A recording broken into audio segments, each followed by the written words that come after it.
Great, thank you. Well, good evening, everybody, and welcome to the Design Advisory Panel meeting for February 27. So I'll call the meeting to order, and just a reminder to everybody that this meeting is live streamed and video recorded for the public. I have one late item to add to the agenda, just a chair's report. Is there anybody have anything else? No? Okay, if I could have a motion to accept the agenda with that addition from somebody?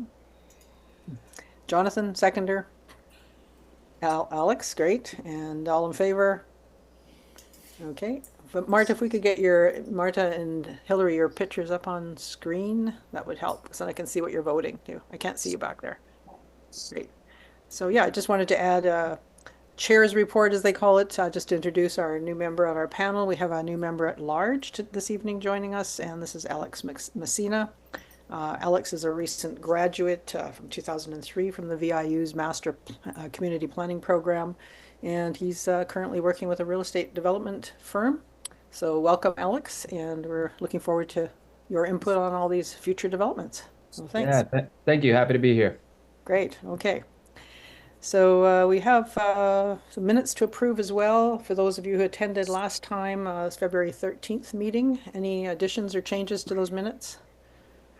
Okay, seeing none, can I have a motion to accept the minutes as presented? Marta, thank you. A seconder. Jonathan, all in favor? Great. Okay, excellent. And we have two presentations this evening. The first one will be introduced by Caleb Horn, and it's for property on Tanya Drive. So go ahead there, Caleb. Yes, thank you, Madam Chair. Yeah, the first item on tonight's agenda is development permit application DP 1366. This is at 5300 Tanya Drive. This property is zoned steep slope residential R10, and it has a site-specific density as it was rezoned just last year. The proposal is for a 80-unit townhouse development, and that's spread over 20 buildings. The relevant design guidelines are the general DP area design guidelines and the steep slope DP area design guidelines. There are no variances requested with this development permit. And I will turn it over to the applicant now. Who's presenting this evening? That will be me. Oh, okay. Curtis. Yeah, okay, you're welcome to share your screen anytime you're ready. Okay, Give me 1 second and I will do that. go ahead. Perfect. Is everybody able to see the screen? Yeah. Perfect. All right. So good evening, everyone. Thank you to the members of the Design Advisory Panel, as well as several members of Nanaimo staff here tonight for having us here. My name is Curtis Buick. I work for District Developments Corp. I am the development manager on this project. Here with me tonight, I have my designer, Sylvain Giroux, my civil engineer, Braden Hughes from Newcastle, and my landscape architect, Ben Aldaba from PMG Landscape Architecture. So maybe I'll just do, to start off, I'll do a high-level overview, mostly of what Caleb has just introduced, but so everybody's got it from me as well. The site is located at 5300 Tanya Drive. We're proposing 84-plex units in 20 buildings across the site. There's a mixture of 1, 2, and 3 bedroom units across those 20 buildings or 80 units. The site is zoned as R10, steep slope residential, and we're able to achieve this 80 unit density via a site-specific rezoning density that we achieved in late last year. So up in front of you now is basically just all of our project data sheet. So I'll just touch on a couple. We have, for the building types, they're 2-story fourplexes, so 2 units on the bottom, 2 units on the top, a combination of 1, 2, and 3 bedroom units. The site is all surface parked, as you'll see in some of the later images that I'll put up on the screen, with a total of 134 spaces right now. That is the required number, and that's what we're also proposing per the City and Nanaimo parking bylaw. So just for a little bit of context, for those of you who may not know exactly where this site is located in town, it's just off of Lost Lake Road on Tanya Drive, close to, relatively close to Neck Point, right up against Lindley Valley and Caudle Lake Park. Yeah, the nearest kind of, I would say, main other roads would be Hammond Bay and Rutherford, just for a bit of context there for everybody. And on this image here, our site is the one that's highlighted in orange there. So here you can see this is the site plan that has been submitted and is part of our development permit process here. We have two discrete pockets of development, I would say. On the site, we have an initial site or initial pocket that has 6 of these fourplex buildings, and then the other pocket has the remaining 14. The site currently, as you can probably guess from the surrounding imagery around the site plan, is all treed. So the site right now is there's no access into the site as it stands today. It's fully forested. We have a main thoroughfare road that is a dedicated road that spans 10 to 20 meters in width as you move from west to east across the site. This road will be dedicated to the city and will eventually turn into a connection between Tanya Drive and Lost Lake Road, eventually as the neighboring parcels develop out in the future. Just for everybody's context here, there's a small legend down at the bottom of the screen. The different colors represents the different types of buildings, as well as what constitutes how many bedrooms they have. So when I say different types, it simply means the different grading conditions that we're dealing with on the site. The site is quite sloped in all directions, and it's largely rock as well. So we've had to come up with several different building iterations of these 2-bed and 1-bed and 3-bed buildings to allow for those different grading conditions on site. So the floor plans you have in front of you here are type A. So I'll just quickly go back, and the type A units are this green color. So we have 2 of these buildings here. They are a 1-bed unit. So this would be, the top is the first level, and then the bottom picture is the level 2. So it's a level entry and then up. So you'd walk up the stairs to get up to the second level. In front of you here is the elevations for this building type. So I guess the materiality of these buildings right now is all hardy, different types. So we have some board and batten, we have some shingle, we have mostly lap siding, with some wood posts and deck materials here that you can see on the images. So this top left corner is as you'd see it from the front, and then the rear is underneath it, and then both sides of the building there. This is a type B floor plan. So again, it's another 1-bedroom. This one has a different grading condition. So this one would be level entry and then down, which means that the first level is the upper, and then you go down to the bottom level.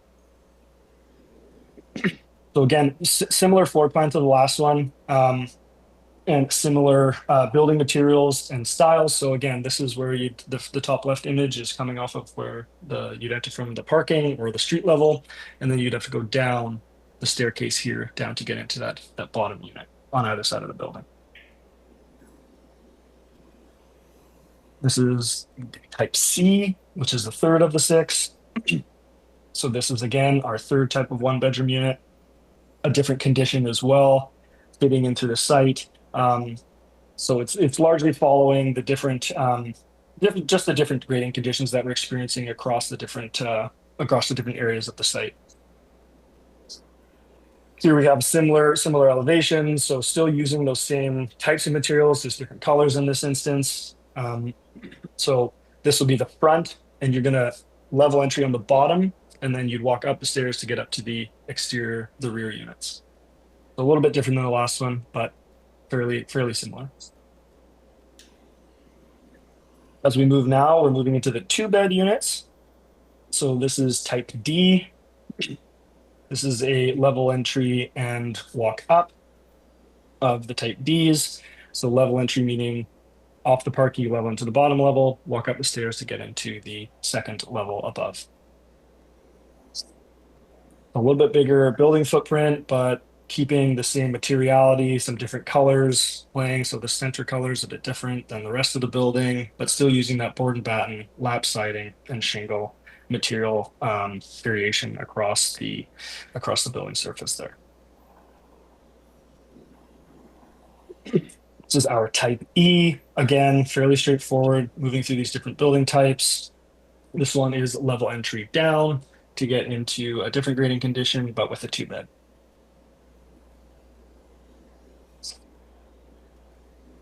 So again, the top left image is street level, walking into those top floor units. And then as you come down, walk down the stairs and enter into the bottom units from the sides of the building. And this building specifically is using more of a, I would say, board and batten on the larger frontage on the bottom, and some lap siding in all the other surfaces there with shingles in the peaks. And finally, this would be our type F unit, which is actually a 3-bed unit. So this one, there's only 2 of these buildings on the site plan, and they're in the eastern portion of the site in that second pocket of development. And these units, so there's just that extra added building or added bedroom, sorry, into these specific floor plans here. So I'll pull up those elevations for you. Similar materiality, just a different color currently shown on these elevations there. Here's just some rendering images of potentially what these buildings could look like on site in the various different conditions that are presented on site. So this one would be level entry down. This is just at grade. Again, another level entry down here. Again, another level entry down here, on grade and on grade there.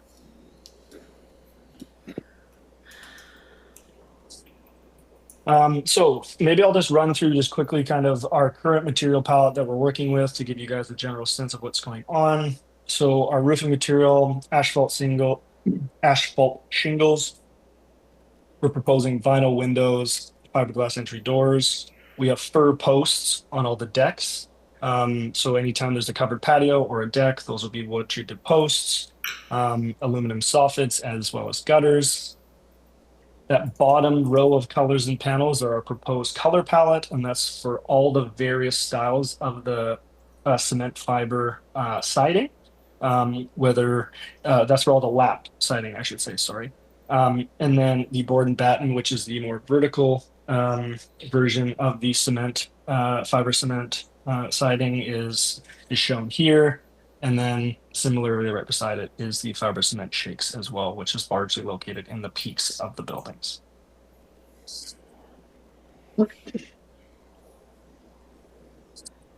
In front of you now here is our proposed landscape plan.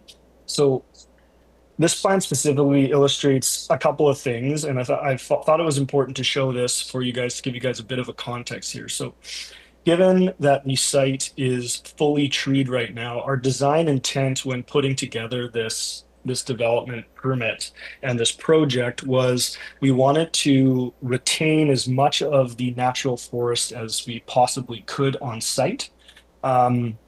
We understand that if we want to build housing, obviously some trees and things of that nature have to come down in order to facilitate that. So we tried to cluster the development pockets in 2 discrete areas to try to preserve as much of that area as possible. So any of this darker green, I would say the little bit lighter darker green, and these pond areas is all retained with natural forest. And the very light green surrounding kind of the building development and the road areas is all planted and sod grass, areas with trees, shrubs, grasses, sod lawns, and things like that. And up to the north of the site, as it runs from west to east, that area will be fully there'll be a tree removal across that entire area to facilitate the connection, the road dedication connection road. I'll blow up each one of these discrete building pockets to give you guys a little bit of a zoomed in version. So in this first western pocket, as mentioned, the majority of behind the buildings is all retained trees, and that specifically is around the first pond there, which has a 15-meter environmental setback that we won't be going into, to help retain that natural feature that it is on site. We think this is a positive thing to be doing to kind of keep those natural features, specifically with the development here. And we tried to keep the planting around the buildings as tasteful as we could without distracting from the natural kind of environment that you're going to get while these buildings kind of sit in amongst the natural trees that are there and the mature kind of forest that's around them. And then this moves a little bit kind of more to the central part of the site, where we see that central pond. The same thing exists there, where we have the existing 15-meter setback around that pond, which is all surrounded by that natural forest. And the buildings kind of back up against that forest to try to give that nice kind of in the woods aesthetic to the specific development. And then finally, we have the western area of the site, and it's status quo as was on the last two kind of images there. We have a small pocket of forest up here that we would like to retain, that's along the main arterial road that's going through here. And there's two connection points from that main arterial road for this little loop of development, with kind of interspersed planting in between and around all these buildings.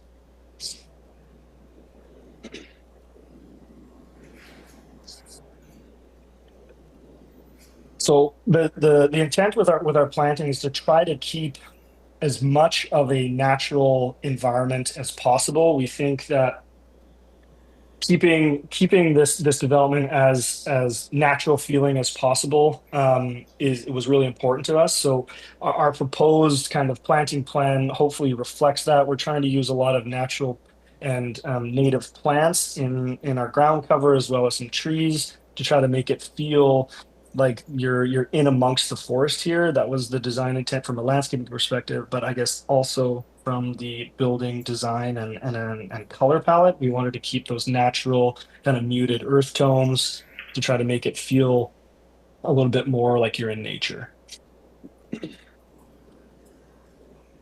And I guess just before I move on, I want to touch on just one big thing here that's I think is important to understand is this site here is, and it might not be overly indicative by the images that you've seen. The site is very, very much sloped, and it's largely rock. So there's obviously some challenges that come along with that when we're working and trying to develop out an area. And I know we're in the steep slope development permit area. So I think it would be beneficial for the members of the design panel and those others that are watching here to see kind of where the natural grade lies in these different areas, as well as what we're proposing. Just to give you an idea of kind of the existing ground around these buildings and how it all works and the different road profiles here. So I'll share some rough road profiles for you of what we're proposing. So you guys can kind of get an idea of what we're looking at from a road construction and building placement perspective. So again, this is the site, and I left this image in there because if we look at this site in general, there's a bunch of contour lines on the page, and what those are these gray lines that run all the way across the site. And what those tell us is the closer those lines are together means the steeper the slope. So in areas like right here, as you come into that big pond here, or down over here, And even in through these other building pockets over here, the ground is quite sloped, and it's sloping in this instance down to this corner, as well as from the road up in the central part of the parcel down into this pond. And when I show you the next couple slides here, you'll see kind of the proposed grade and the existing grade as well.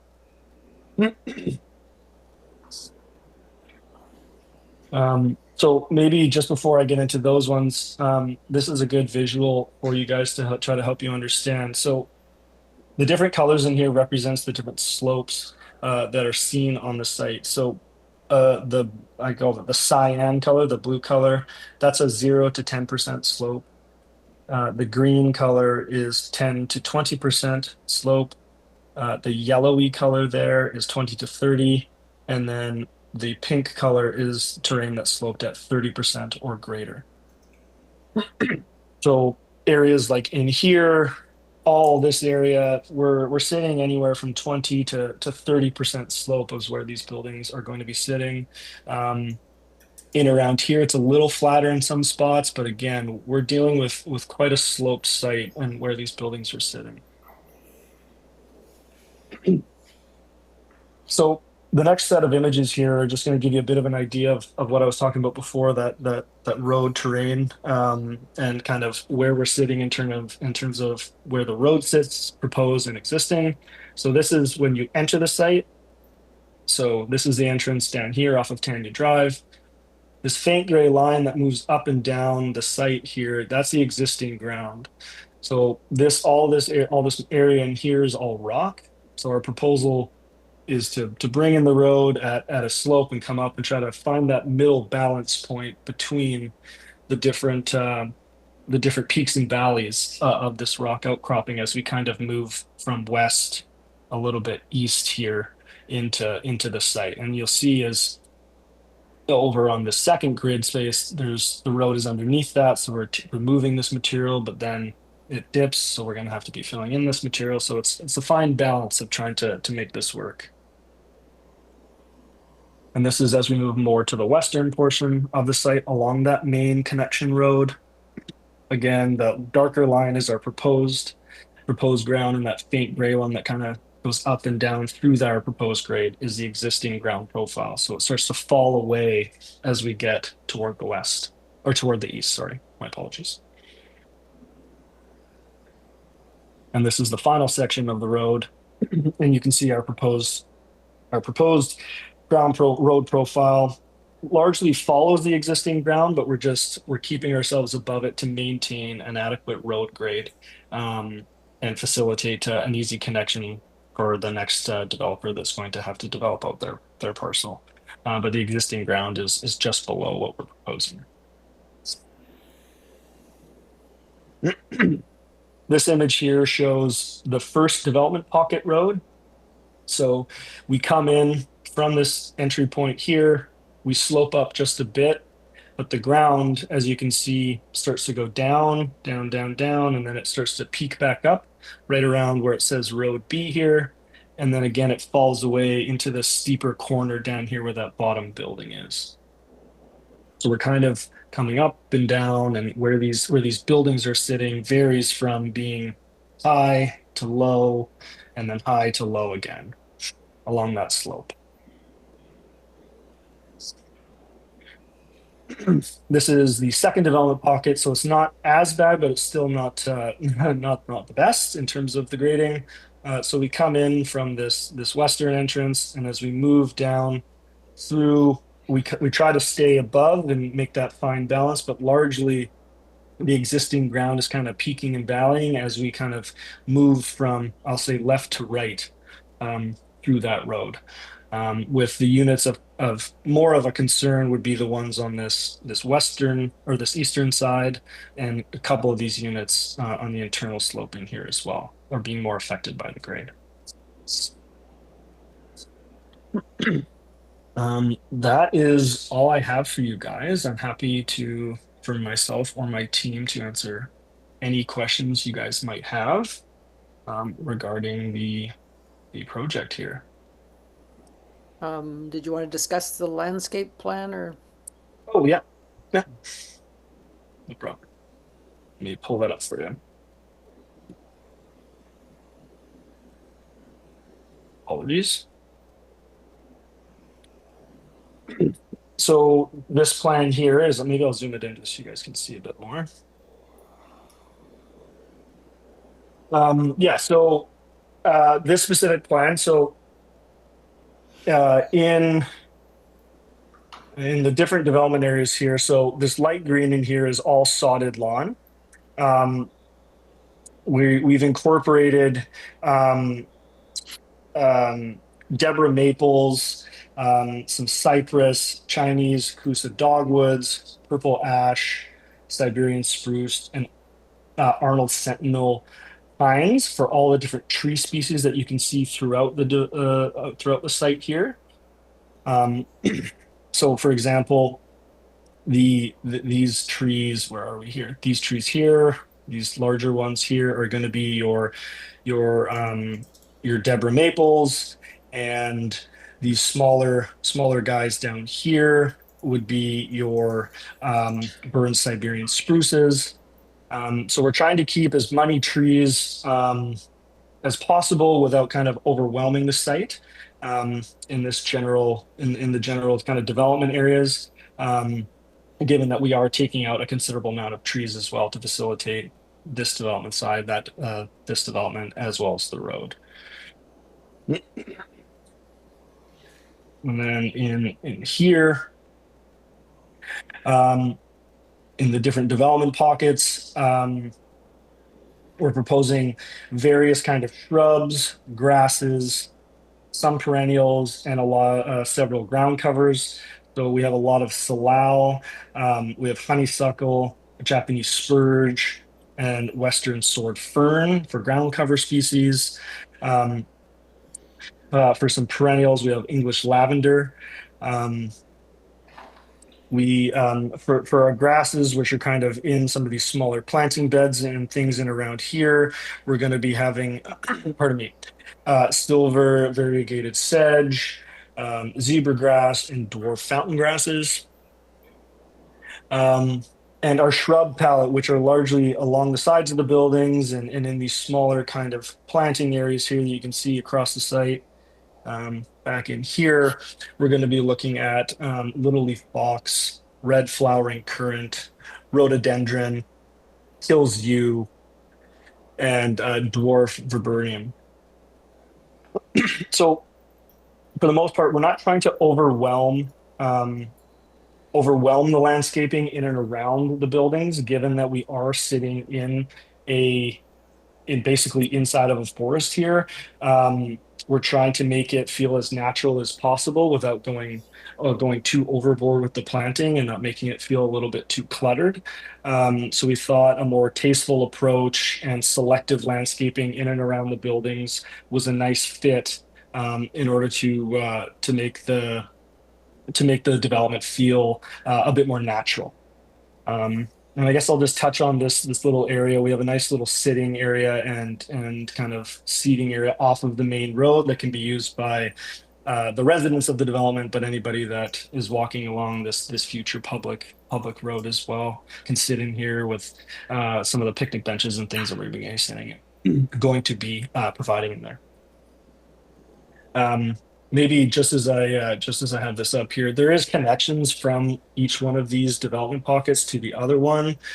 So there will be a connection right here from these lower units up onto the sidewalk that's on the new proposed road.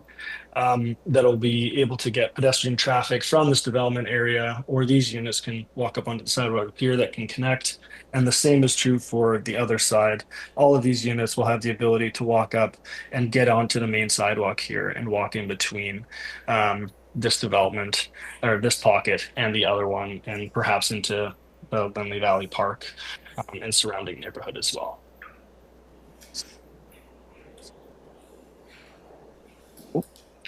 Apologies. That was the forest. Yes, sorry. Yes, that is exactly right. That was the forest, not this one, but close to it. Yeah, and maybe I'll quickly just touch on these landscape features here in the center. So we are, as I mentioned before, we are retaining these wetland areas, and there is that 15-meter setback from them. So during the development, we'll have a very robust border around those, so that nothing within that 15 meters is touched or disturbed by any means. And we're going to try to, and we're going to, well, we're not going to try, we are going to keep it very separated. We think this actually enhances the site, having these nice wetland features in there. It provides not only a natural habitat for animals and things like that, but it also can be utilized for groundwater catchment from rain and things like that. So we're able to utilize those from an on-site perspective as well, which is really good.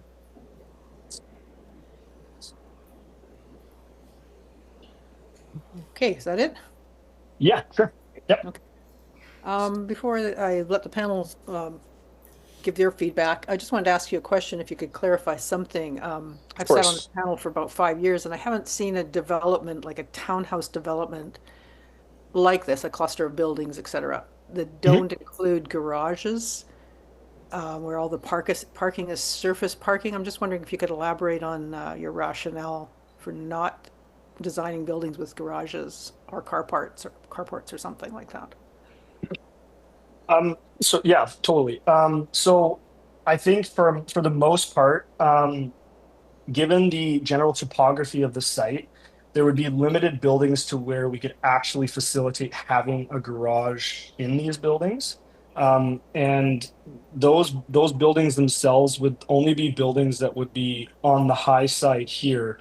Otherwise, there's no way we'd have to build these buildings so far up above the ground off of the slope for anything to be any garage be able to access into it.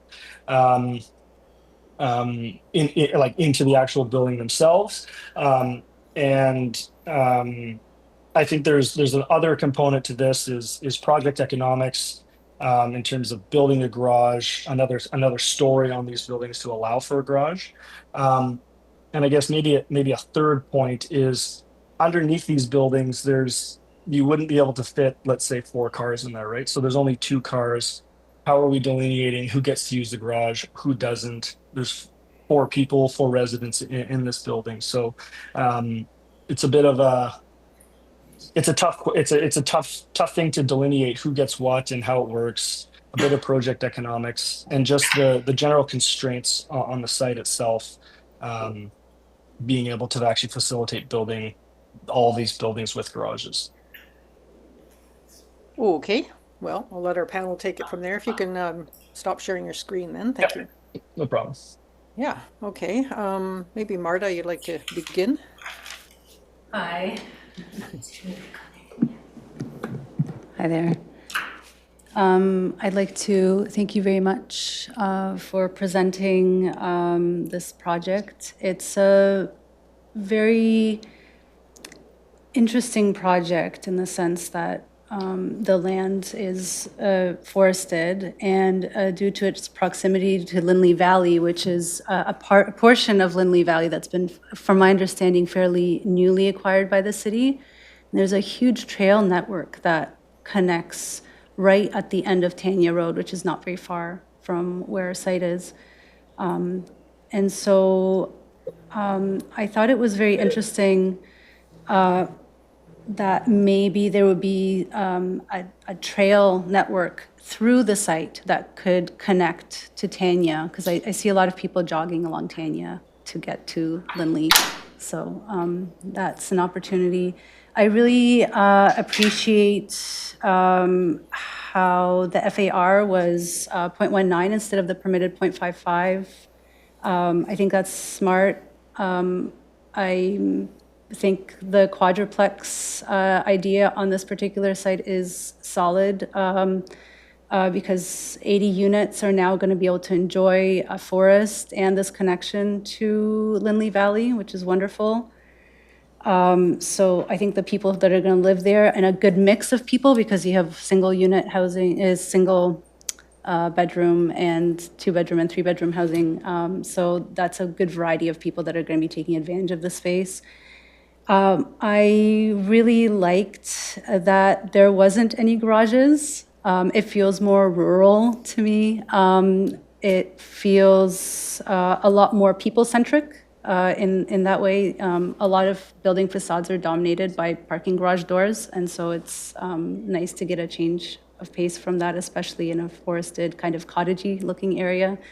And as a result, I really appreciated the 2-story approach and not going up to the 3 stories. That's especially nice to see, where you have that kind of bungalow effect at off the front of the street.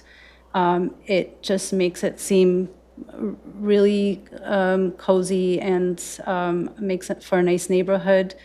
One piece of feedback for the massing of the units where they are 2 stories, they do look large to me, and especially units A, C, and D. In the middle, it seems, because they're kind of mirrored, it would be nice to maybe create a bit of a break in terms of materiality, or a reveal, or something that would distinguish one side from the other and separate it into more of a 2-building look, even though it's all one building, we know. Especially building C, that would be a nice one.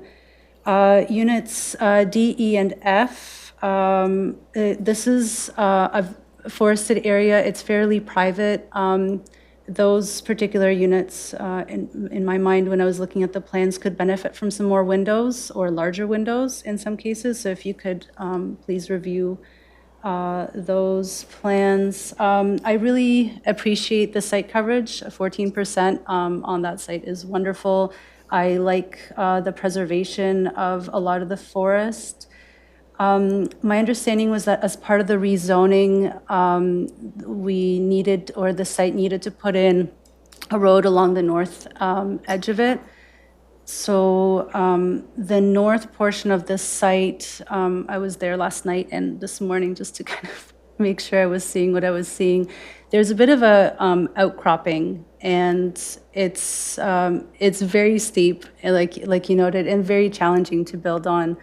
But on that northwest corner, there's some arbutus, like a really nice arbutus grove, and I was thinking maybe if there's a way to maybe jog the road a little bit so that it wouldn't hit that, but I'm not entirely sure if I'm understanding the placement of those particular trees on the site.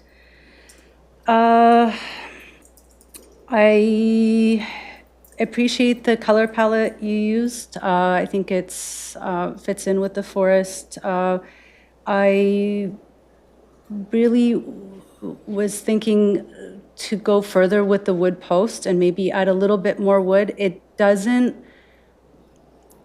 feel like it could feel a little bit more woodland, a bit more post and beam or something like that would be very nice.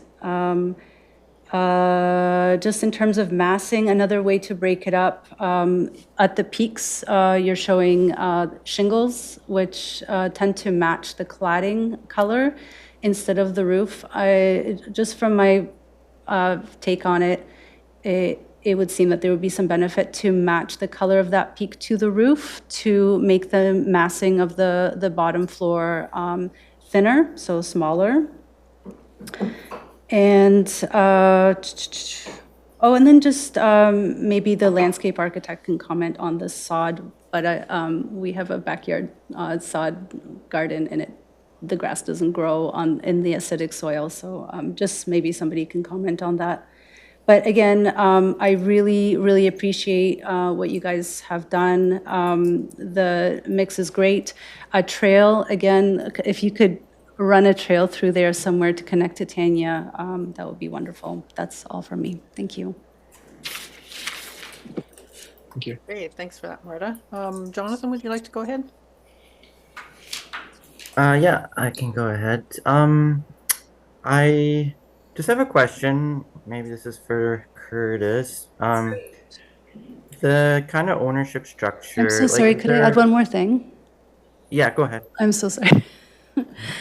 The other thing, there is a lot of road and a lot of solid surface, and we have the wetlands. So at least for the parking, it would be really nice to have permeable pavers. And since it's hard to grow things in permeable pavers anyway when it's so acidic, I hope that would work. Again, something for the landscape architect. Okay, no, thanks. Okay. Um, yeah, for the ownership structure of these units, is there like a strata or something that does the landscape maintenance, or would each owner be responsible for their maintaining the landscape around their unit? Yeah, so currently it's contemplated as both rental and potentially some sale. So irrespective of the different type of whether it's rental or sale, if it's a strata, for example, there'll be someone managed by the strata council and the property manager that will deal with all the landscaping on behalf of the owners. And in a rental scenario, the property manager that we would have on board would be dealing with that as well. Okay, thank you. Yeah, so it'll all be managed. Um, yeah, so I've got a lot of comments. Uh, so starting with site design, there was a staff comment about incorporating a pedestrian network and to connect the private units to the drive aisle and to the road. Just thinking with all the perpendicular parking, with the current design, people have to walk on the road to get to the main road if they're leaving their house as a pedestrian. So I just think with all the perpendicular parking, there's going to be a lot of cars like backing out, which could make that road a bit dangerous to walk on. So I do agree with the staff comment about having a better pedestrian circulation, just because the road, even though there's not going to be fast moving vehicles, because it's the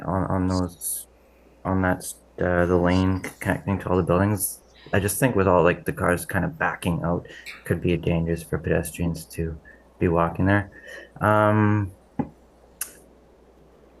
The comment about garages, yeah, the city comment about adding garages. I think Marta brought up some good points in the opposite direction of that, but I'm just thinking about like bike parking for the owners without like normally if there were garages, people would probably just put their bikes in their garage, but without garages, there isn't really anywhere for people to park a bike that's weather protected. I mean, would people just bring them inside the units? So I guess, yeah, it does seem like a very car dominated development. I don't, yeah, I'm just trying to figure out if you had a bike, where would you put it if you lived here? So yeah, I would maybe a recommendation to consider how bikes will be stored by the units, the residents. I think for like a design in a steep slope development permit area, it would be good to have some site cross sections showing how retaining walls and stuff work. I'm not really getting a sense of that from the drawings. Of like, are there some tall retaining walls in this project? It's kind of hard to tell. So yeah, I'm just a bit unsure. I feel like I don't have enough information. Because there was a staff comment about terracing slopes and retaining wall materials to match natural materials and stuff, but I just feel like I don't see enough in the drawing to really comment on that. I liked Marta's comment about trail connections to existing Lindley Valley trails, so maybe taking a closer look at where the existing trails are and seeing how to link the pedestrian network of this development to that. The amenity space, just a question, maybe if you could give a bit more rationale on why that location was chosen. It just seemed like it was kind of in the middle of nowhere. Yeah, I mean, maybe a location that has better natural surveillance would be better. I know that like maybe you put it off on its own so that people using it aren't disturbing residents, but yeah, it just seemed like a little bit of a strange spot to put it to me. So um, yeah, I don't know, Curtis, do you have maybe a Yeah, I different? mean, no problem. I can answer that. And maybe to just answer one of your previous comments too, we do have cross sections and things like that. I didn't want to bog down the presentation with a highly technical civil discussion showing a bunch of different cross sections that we've been contemplating through. We can provide the information to you guys if necessary. Happy to do that. As for the location of this kind of this outdoor amenity area, um, we're trying to be thoughtful in the sense that we didn't really want to have to remove more of the natural landscape than really necessary and provide something that was in between the development pockets that we currently have, that can also be accessed by anybody using that main road, irrespective if they're coming from one of the private roads. Um, the no matter what, if you're putting a trail through these things, like in anywhere up there, or putting in that little loop that we tried to put in with kind of like some informal seating, we just tried to do something that anybody going for a walk or whatever could have a go for a place to go and rest. There wasn't necessarily a specific reason for that general location. If we were to try to put it near one of the other developments pockets, there's not really a lot of other room surrounding those two specific development pockets that isn't taken up by the buildings and the roads themselves. And we're kind of bound by the setback areas of those two ponds as well, not entering into those. So we just try to be mindful of what we're disturbing and how much we already are from the development, like the housing stuff, to not do more than we really should be disturbing that surrounding area. But it's something we can take a look at for sure. Yeah, I would say like if you do take a look at existing trails like that you're connecting to, maybe that amenity area could be situated with a trailhead, and then it's kind of like marking a trailhead and a seating area for people going on a walk or coming back from a walk. So maybe yeah, citing that amenity area to maybe serve that trailhead kind of purpose, if there's a spot where that would work. Um, for for the building design, I was thinking like maybe front. I guess we'll see what the rest of the panel thinks, but like front porch or something on some of the units might help bring a bit more life to the neighborhood. Um, yeah, just kind of that personal amenity space outdoor. I didn't really get a good sense of where that is. Um,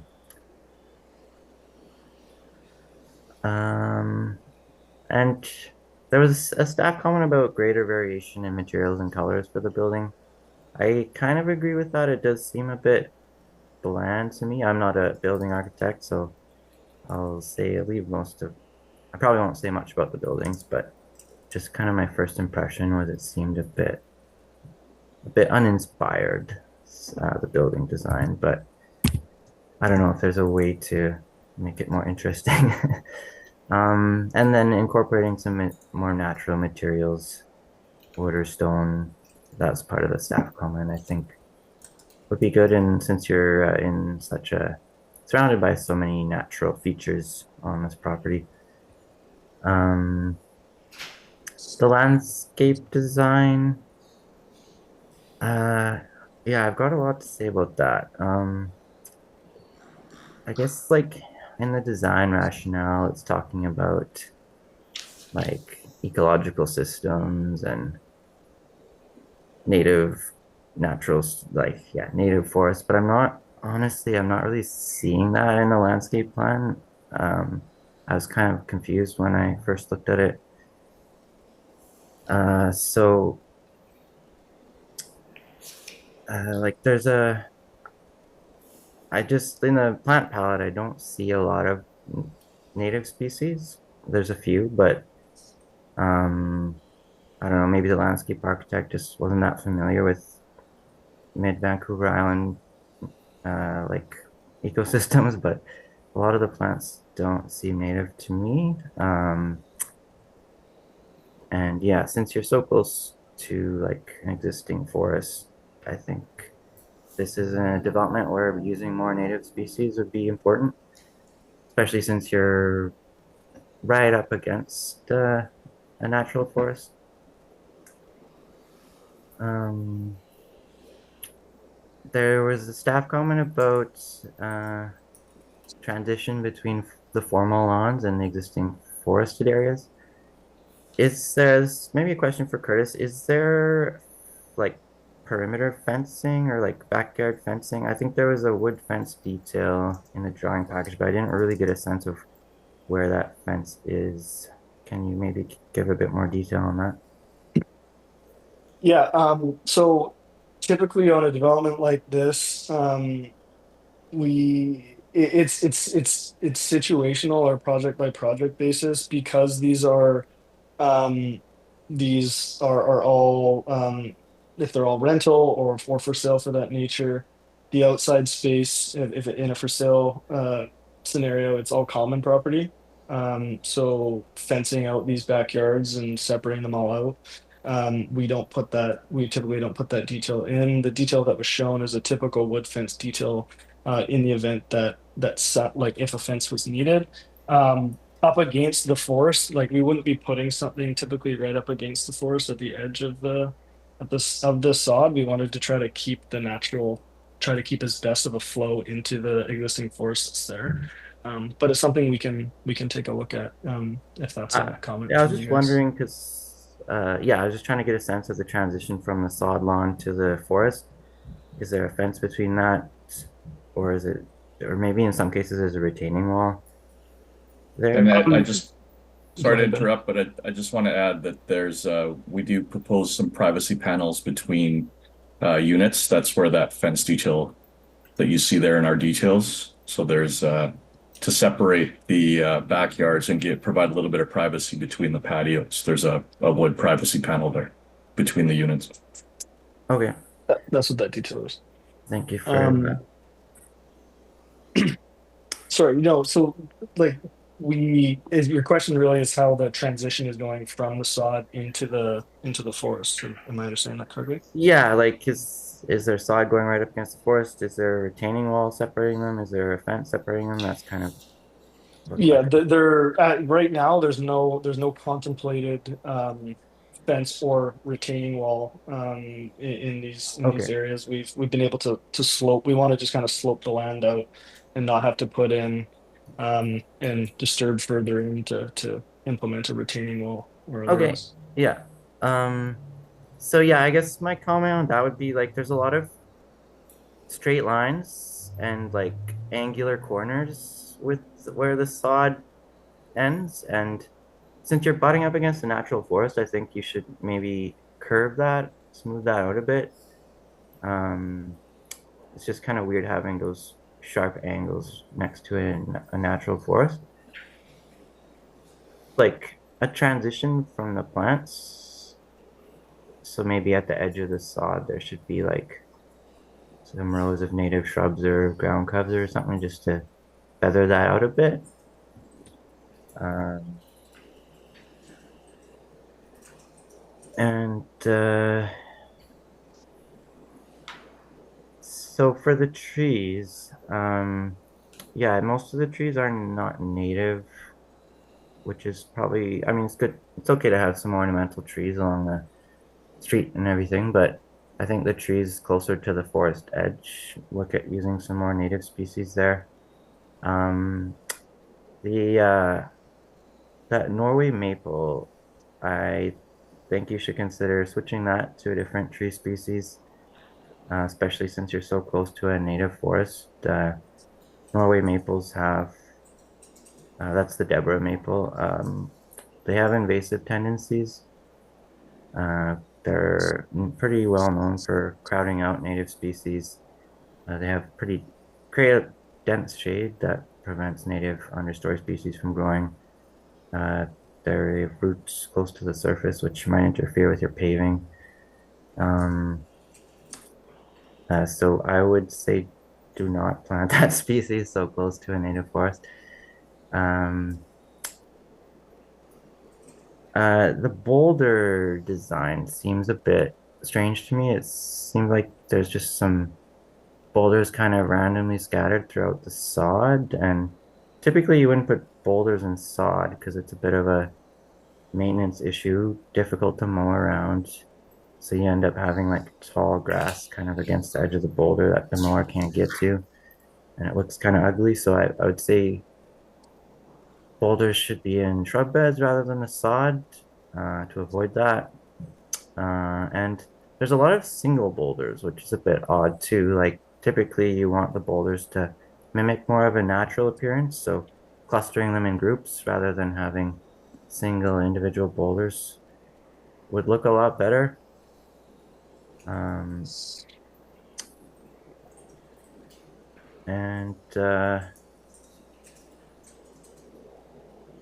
Yeah, I'd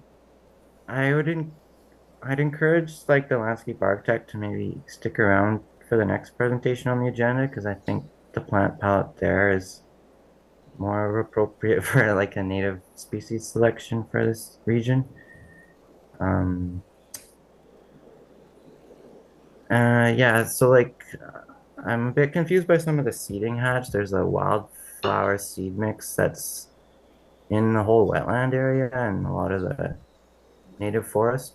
Maybe that was a mistake. I didn't really understand that, because you probably wouldn't want to seed the stuff that you're not disturbing. So yeah, I don't know. I have a lot of comments, and I almost feel like this landscape plan should come back with a new proposal, because there's just a lot of things that don't seem right to me. But anyways, I'll leave it at that for now. We can see what the rest of the panel says. Thank you. Thanks, Jonathan. We can discuss that at the end, whether we want to see them come back, but we'll just finish up our discussion here first. And perhaps Hillary, you'd like to comment?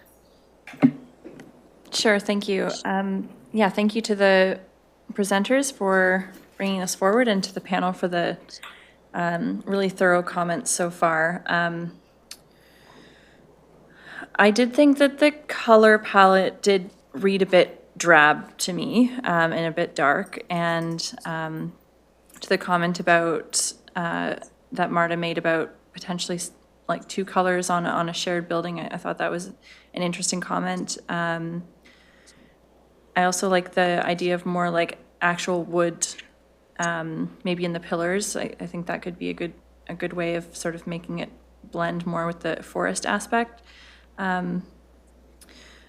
I definitely had a question about the bike storage as well. If they don't have garages, where can the bikes go? Maybe can there be like a shared bike storage on site or something like that?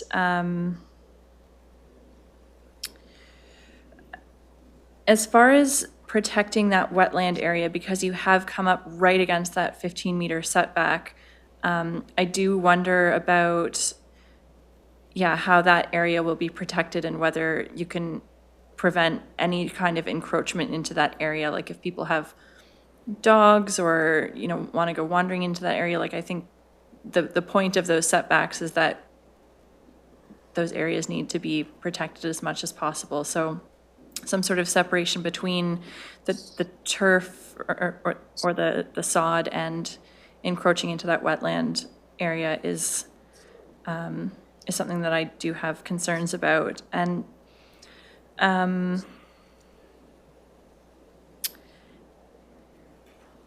the plantings did seem pretty lackluster to me as far as native species, and because it is a forested area. And I really appreciate what you've done to retain as many of the trees on site as possible. And so I think you'll be very open to adapting the planting plan to make sure that it does really prioritize the native species. But I mean, and then from an accessibility standpoint, you do have a lot of units that are accessed by stairs, and that will dictate the kind of people who choose to live in this area. But that's understandable, and we do have places like that. So it is what it is on that. And yeah, I think I would be supportive of this coming back, especially for the landscape portion. But otherwise, I appreciate the new housing in an area that will be close to city parkland. So that's great. Thank you so much. Thanks, Hillary. And Alex. Yes. Thanks for your presentation, Curtis. Appreciate it. So I agree with the other panelists. I think the color palette's a bit too neutral.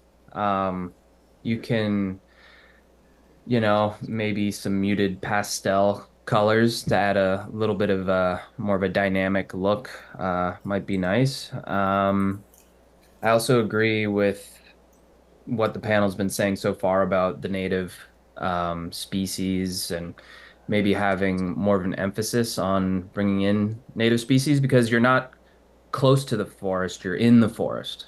So I also agree that it could be pretty cool to have more trails that connect to Lindley Valley. Lindley is a super cool, big wooded park. I used to run there almost every day.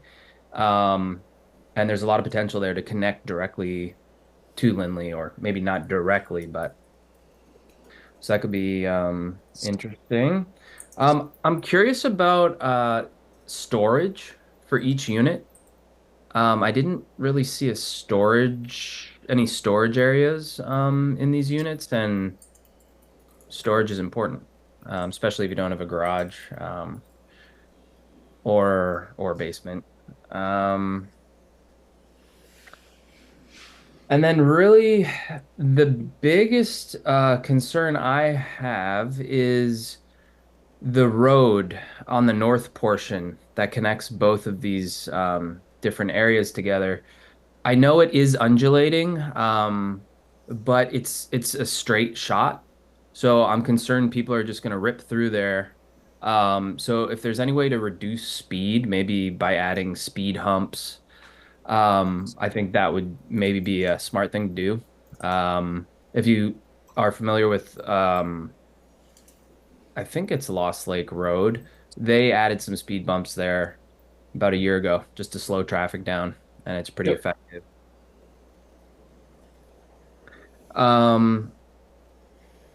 So yeah, those are my comments. Yeah. Thanks.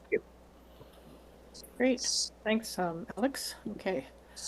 And I will add mine to that, I guess. First of all, yeah, it's an interesting site plan for sure. Really appreciate how you've left a lot of the forest, planning to leave a lot of the forest intact. And yeah, I'd concur with the other members of the group here in terms of the form and character of the building. I think, yeah, a little bit more color to punch it up a little bit. Doesn't mean it's, you're not making it wild colors, but it'll still fit in there, and just add a little brightness instead of everything being so dark would really help.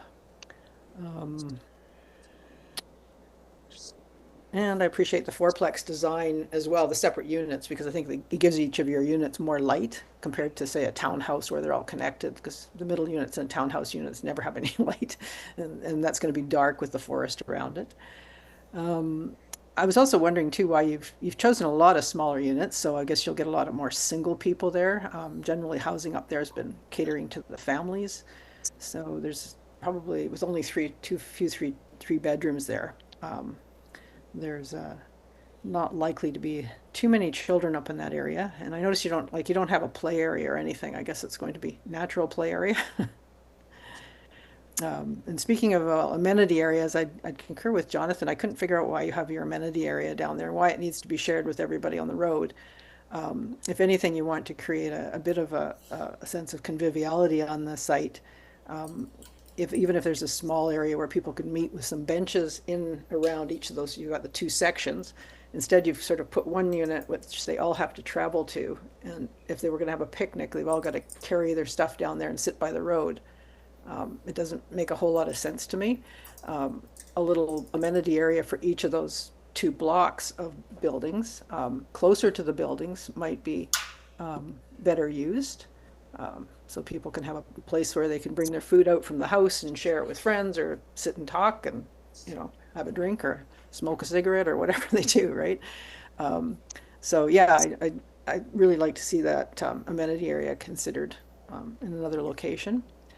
And if you think there's going to be children around there, some sort of play area would be also very nice, but that might be a little difficult on the steep slope. I'm not too sure. My concern with the garages, I liked Marta's explanation. I thought that helps a little bit, but my sister lives up on that hill, and when it snows, and you get tons of snow, and it stays around, and you have narrow roads. There's nowhere to put the snow. And so everybody's going to be shoveling their cars out and brushing them off and so on. So that would be my concern in that area. Other areas I wouldn't be so worried about it, but I think it might be a little bit of a challenge in there without having any shelter for the vehicles at all. What else? I wasn't sure where you're putting what's the garbage situation? Trash pickup? Yeah, that's unfortunately wasn't put on the plan. So that's on us there. We're exploring a couple different options, and it largely depends on which way we go with rental or for sale, for example. But I think there is some strategic places that are on the site plan right now that we could put in a refuse area, that we could build up a nice little structure and put in some bins for garbage pickup, and that'll be done by a standard garbage area in both of the different housing pockets areas. So that's on our list as well to provide something that again, that sounds like something that's missing from the landscape plan that I'd like to see, because I think it's something you need to sort out a little bit, because if everybody's got separate bins, there's no garage to keep them in. Like the townhouse units I've seen, if they're having, each household has their bins, they've got a place to put them. In this case, there's nowhere to put them except in front of their house, I guess, in front of the road or in front of their parking spot. And then if you're having big bins, a lot of the garbage companies will only come if they're picking up big bins, and then they have to have access with the truck and a place to park those. So I'd like to see that as well. Okay. Yeah. Okay, and I agree with the bike parking. It's going to be a major situation. Even if on each of those you had a little building where you could have secure, sheltered parking for people to lock up their bikes, especially since they don't have garages or basements to put it, or even it looks like in the units are very small, so there's not a lot of space inside even to store their bikes. So, okay. Got quite a few things to look at here, so I'm just going to go through this list as carefully as I can.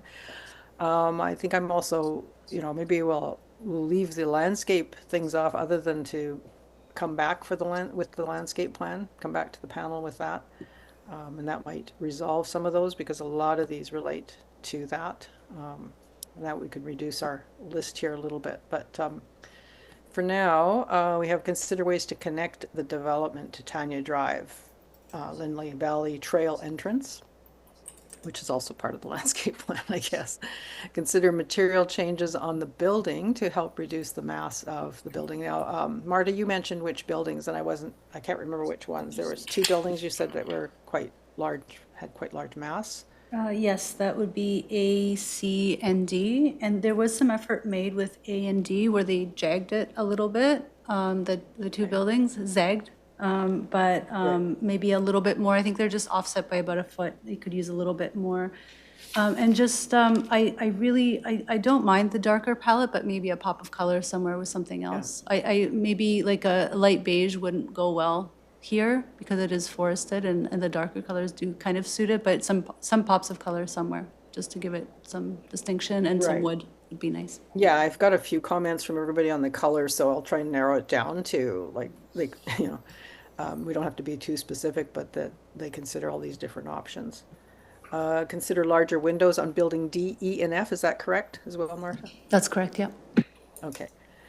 Try and retain the arbutus grove on the northwest corner of the property. Consider adding more wood features to the building to reflect the forest site. And then now you had a number of suggestions, like consider matching the color of the roof peaks with the roofing material. Yes, that's right. Did you The want to shingles, specify the building?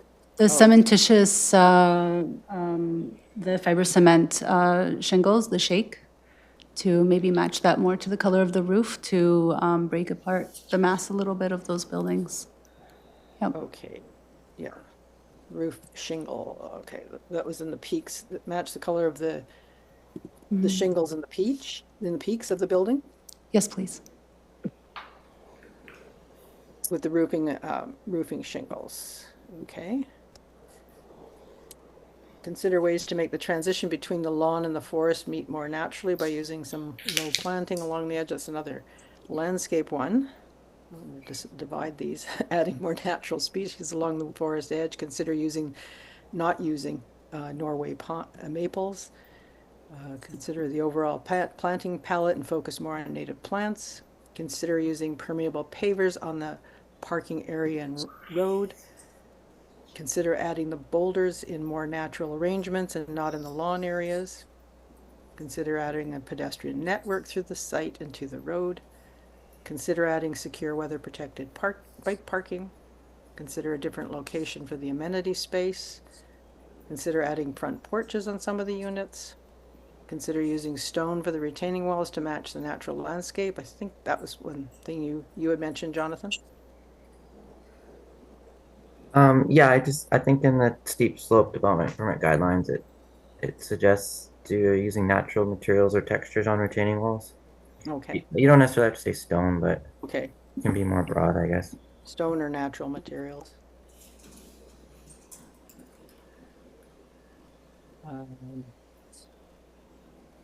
That's a repeat. Okay, consider the building color palette to add more, how shall we phrase that? Building color palette and by adding more varied colors on the different units. Consider adding some sort of separation between the property and the protected wetland. Consider adding storage units for the units. Consider adding traffic softening on, I think it's Lost Lake Road you were speaking of, Alex. That's the road, the main road that connects them? Yes. Yeah, okay. Actually, I'm going to leave all of those in because this will give them, the applicants a reference to go over this when they do the landscape plan. Okay. I just need to read through these again because there's so many of them. Okay. I'm going to go through them one more time with you because I've got 21 of them. And panel members, just correct me if I'm missing something or I've got it wrong, okay? And then what we'll do is, if that works out, we'll look at voting on passing it with the condition that they come back with the landscape plan for another approval. So consider ways to connect the development to the Tanya Drive Lindley Valley Trail entrance. Consider material changes on buildings A, C, and D to help reduce the mass of the building. Consider larger windows on building D, E, and F to benefit. Oh, I don't need to put that. Okay. Try and retain the arbutus grove on the northwest corner of the property. Consider adding more natural wood features to the buildings to reflect the forest site. Consider matching the color of the shingle peaks, the building, I'm not saying that, building peak, the shingles on the building peaks to the roofing material. Consider ways to make the transition between the lawn and the forest where the forest meet more natural by using some low plantings along the edge. Consider adding native species along the forest edge. Consider not using the Norway maples. Oh, just one comment about the forest edge. Okay.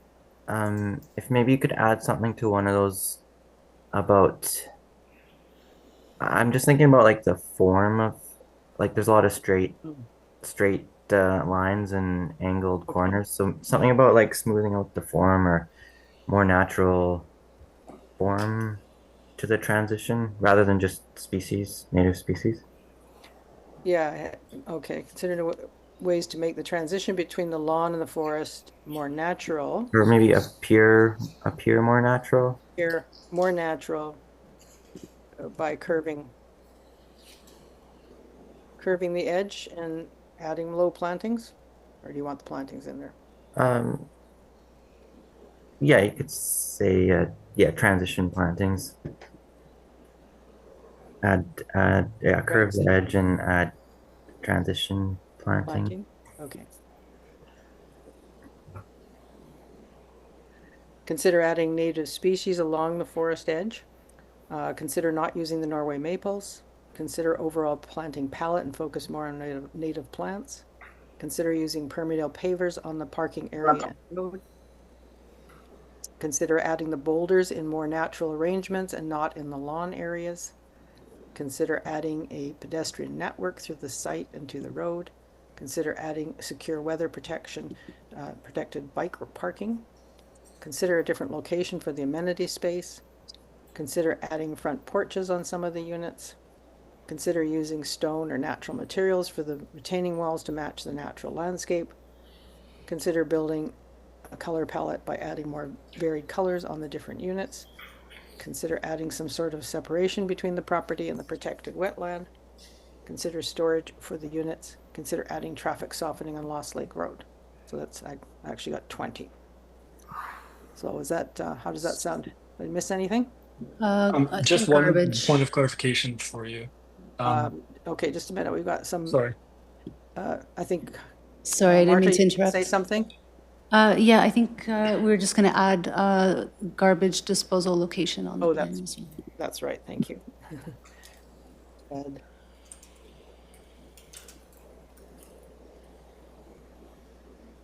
thanks for reminding me. Okay, and Curtis, you wanted to clarify something? Yeah. For traffic calming, the road that's labeled on our drawing that says Lost Lake Road, that's likely won't be the end name. Lost Lake Road is the road that you would come off of to turn onto Tanya Drive. Just so you guys have it right in your notes, that'll likely have a different name, that road that goes from Tanya Drive through our site. Okay. I don't know if that matters or not, but it just, I think there's a bit of a misnomer on the plan there, just so you're aware. New road through the site? There you go. That might make more sense if you guys are rereading those things. Okay, or whatever. I just saw it on there and I thought that's what they're going to call it. Yeah, Okay. no, that's a misnomer. That's our fault. Okay, great. So we're up. Maybe just a point of clarification to the chair, if you don't mind. So that road will be dedicated as a public road, and so it will have a process separate from the development permit for its design and construction called DSA, Design Stage Acceptance. So it's not necessarily something that actually forms part of the development permit. So I just wanted to flag that if you do choose to make that as a recommendation, it may not be something that we can actually secure through the development permit. Okay, so the applicant isn't, what you're saying is the applicant won't be responsible, the city will, or it'll come up later? Or? It'll absolutely, it'll come up at the time of building permit or a subdivision, whichever occurs first, the actual design and construction of that road, because it is a public road and we do have to meet our public road standards. Okay. Well, I think we leave it in just to show our concern that be a sort of softened road along there. So I think that'd be good. Okay, so 21, we've got 21 recommendations. So I think what we can do is have a motion to accept the presentation as presented, but with the proviso that the applicant come back with the landscape plan, and then that would be it. So does that sound like a good plan, panel? Okay, somebody want to make the motion? Okay, Marta's making the motion, a seconder, and Alex is seconding. All in favor? Good. Okay. Thank you very much. Well, thank you to the development and Curtis and your team for coming in, and appreciate the very thorough presentation. So we'll look forward to seeing a revised landscape plan lots of changes in it. That would be great. Thank you. Great. Thanks Okay, a lot. thank you. Okay. All right, we have a second presentation this evening, and this is for a property on Prideaux, and Christine Mays will introduce it. Go ahead, Thank Christine. you. Thank you, Madam Chair. So development permit application DP 1371 is for a 6-story affordable rental housing building, and that's called Trackside, and that's a total of 116 dwelling units. The subject property is zoned Old City Mixed Use, and that's DT8 in our zoning bylaw, and is designated primary urban center and city plan. The property is located on the west side of Prideaux Street, between Comox Street and Campbell Street. And the subject property falls within Development Permit Area 8, form and character. And as such, the general Development Permit Area Design Guidelines apply, as well as the Old City Multifamily Residential Design Guidelines. There's a couple of variances that are proposed. The first is to reduce a portion of the required front yard setback, and that's from 3 meters for the first story, and then from 4 meters for the second and third stories, and they're above, to 1.5 meters. And that's only just for a portion of the building, as well as to reduce the number of parking spaces from 125 to 68. And I'm happy to take any questions after the applicant's presentation. Thank you very much, Christine. And so who's presenting this evening? Both myself and Selena Kwok. Okay. Hi. So you can just go ahead and share your screen when you're ready. Thanks. So you could go ahead and share the screen. I'm just going to make a brief introduction. Thank you for the panel for this opportunity to come before you to present our project. It's been a long time in coming. We had a rezoning done on this property a little while back, and we've been, together with Bolinas Housing Society, seeking funding from BC Housing to be able to move this project forward. Unfortunately, they prefer projects farther down the line before they give funding to projects. So we've decided, along with Bolinas, to at least move this forward to another stage, which is getting development permit in place, and then see where we can go from there. So the project involves demolishing 4 existing buildings that are currently on site, and they currently are in disrepair, and these buildings were inherited by Bolinas Housing Society from another society that could not carry on. So it wasn't because of derelict of duty or anything like that. It was more that that's the shape that they were in. So in saying that, given the rise of the requirement for more affordable housing in the city core area, Bolinas had decided to pursue demolishing those buildings and increasing the density to be able to provide more housing on behalf of the community of Nanaimo. So that's why we're here today, and we're presenting the building to you to seek that approval. And I'll let Selena Kwok continue on and go through the building design. Hi, everyone. Can you hear me? Yeah, great. Okay, so thanks, Jackson. So I'll just talk briefly about the context. The map on the bottom left just shows an aerial view. So as Jackson mentioned, Comox, and then Prideaux to the east. The red area is our consolidated property. To the west is Tracks, railroad that's obviously not being used anymore. A green kind of space that acts as a buffer for the residential neighborhood to the west. And directly south is the city's works yard area. And then to the sort of adjacent north and east areas is sort of a mix of low density commercial and residential. And again, the idea is to consolidate the 4 existing buildings that currently house 50 units and to provide a new development that would be able to provide 116 affordable rental units. So this here is the site plan. So north is along this way towards Comox. And just to the north of our property, as we've noted, that there's a existing 5-story building that we would hope to create a outdoor landscape amenity space for residents of both the buildings. And the grayed out area is kind of a proposed design of how we're going to connect the outdoor space of the two buildings to create a vibrant community. The massing of the building is a long sort of linear block broken down by kind of 2 separate blocks. And then the middle portion would be where the main entrance would be, and also the access to the exterior amenity space. So to provide sort of a visual, look for the front and back, where there's going to be the sidewalk. And the idea of having the two masses kind of offset is to provide some patio units for the ground floor, and then these will be kind of like walk-ups and would help kind of create a more vibrant pedestrian scape along the sidewalk.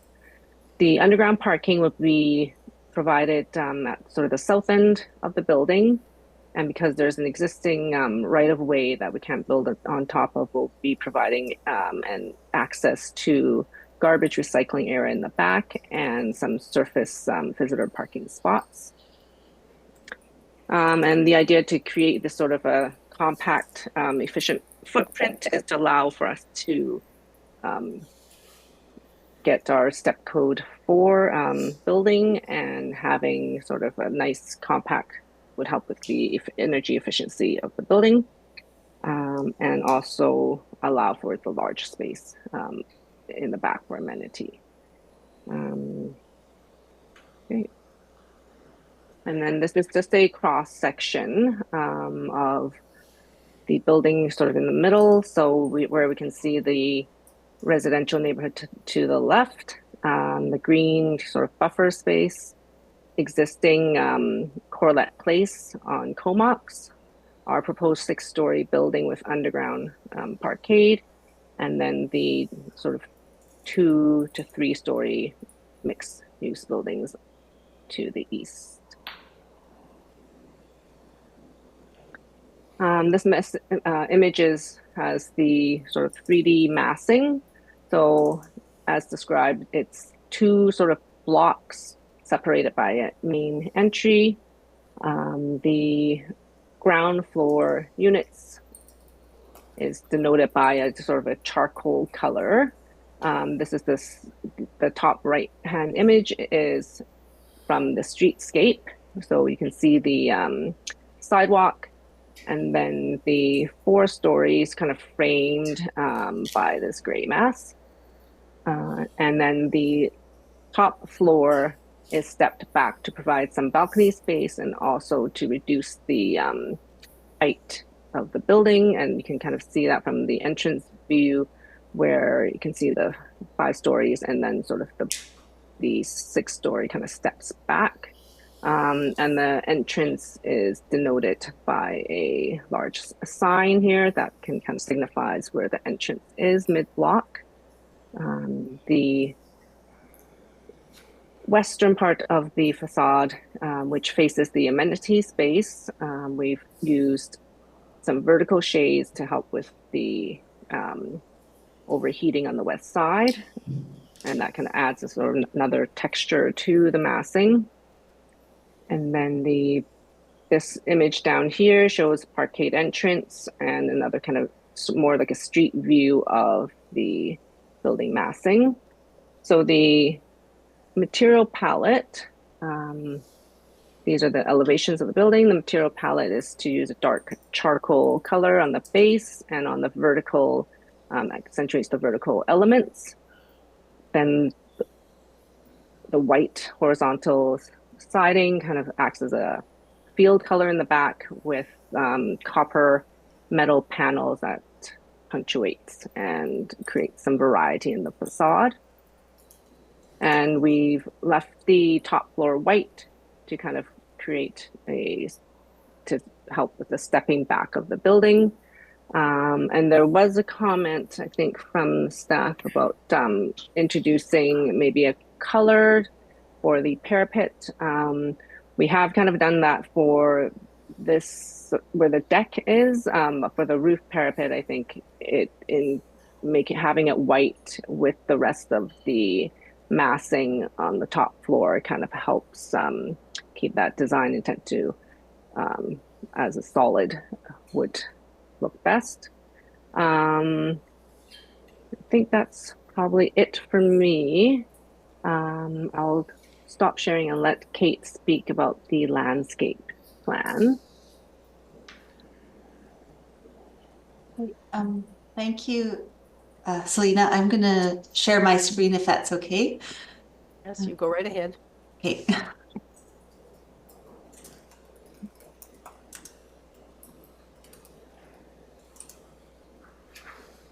Okay. Am I sharing my screen? Yeah. Yeah. Okay, great. Well, thank you, panel, for your time and patience as we present our project, and I will try to be brief. So the landscape for Trackside Multifamily is inspired by our coastal Douglas fir ecosystem, emphasizing our natural heritage and rooting the project deeply in this place. The plant palette is a mix of indigenous and non-indigenous species, and I was listening to the presentation before, and I note that Jonathan suggested recommended the panelists to listen to our project, and I kind of chuckled because I think this one I've actually used more ornamental species than I normally do because of the sun and the sort of certain constraints of the site, but we have a really nice blended mix of native plants and ornamentals, and we like to do a layered planting to provide seasonal interest and to support lower maintenance of the project. So we have our ground covers, perennial flowers and grasses. We have our small shrubs, deciduous and evergreen, and larger shrubs, deciduous and evergreen, flowering, fruit bearing. And then we have a mix of deciduous and coniferous trees. In this case, a mix of indigenous and ornamental species as well. Now, as you saw on the site plan, the real main landscape design feature of this project is the really generous backyard common space that connects the existing residential building. So now that I have a plan, now that I'm going to focus on the plan, and the new proposed building. So this area, we sort of divided it. It's divided in two parts. We have our sort of shady woodland garden, which is on grade. And then we have our sort of sunny, a little bit more exposed, more flowering plants, more herbs, more fruit-bearing plants. And all of this landscape is on structure over the underground parking. So we are using raised planters to create space to grow the plants and shrubs and trees that we are proposing. And then those planters also help define the smaller sort of spaces within the large backyard. So we have our courtyard garden space, which is connecting the existing building and the new. This is sort of the more quiet, shady benches, lower active kind of use. And from that courtyard space, can you see my mouse moving around? Yeah, okay, yep. Good. We move through a woodland garden inspired by our coastal Douglas fir. A lot of the plants you see in the forest appear here. We move through the central walkway into our large common area. This is our more open space, a bit more open-ended. We provide a lot of different seating types, small tables and chairs, large table benches. So communal activities or individual activities. There's lots of flexibility in this space. And then again, the raised planters sort of help also define the space. And we've tried to include small trees in these planters as best we can to provide a little bit of height and enclosure and light shade at the edges. And then the central walkway moves through to a more informal, this is our only grass area, grass lawn, where we can see sort of informal activities taking place, less defined and open-ended. And then in addition, all the ground units off the back have their own private patio with a screening and the raised planters and the planting variety providing sort of some sense of inclusion and enclosure and interest. So you can see all along the backside. The whole site, the site is fenced. So we have proposed from right here where I'm starting, where my little cursor is, black metal picket type fence. And so the backyard of fence would be 1.8 meters high. Gates here. The fence would also run along the back property line with gates here.